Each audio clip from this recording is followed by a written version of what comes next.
大家好啊，我係琪琪啊，今日同大家介紹深水埗圖書館。估唔到周圍有舞名啊，一齊跟我行下啦。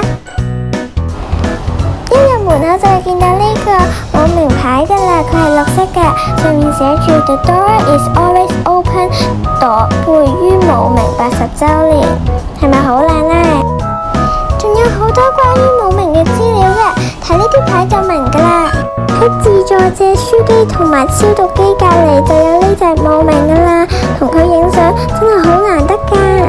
喺嗰啲展覽牌前面就見到呢隻舞名噶啦，佢都係好得意噶。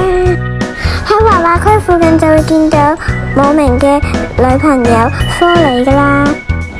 當你行樓梯行到一半嘅時候，就會見到呢一張海報噶啦。你繼續沿住條行梯行，就上到樓上噶啦。上面仲有好多舞名與佢屋企人嘅擺設，可以俾你慢慢影相噶，唔好錯過啊！上到樓上啦，即刻去舞名爸爸嗰度影相打卡先啦。除咗舞名爸爸之外，仲有舞名媽媽同埋史力奇可以俾你影噶。大家記住喺2025年11月16號前嚟深水埗圖書館探舞名啦！我係琪琪專家，記得 like subscribe 我嘅 YouTube channel 啦。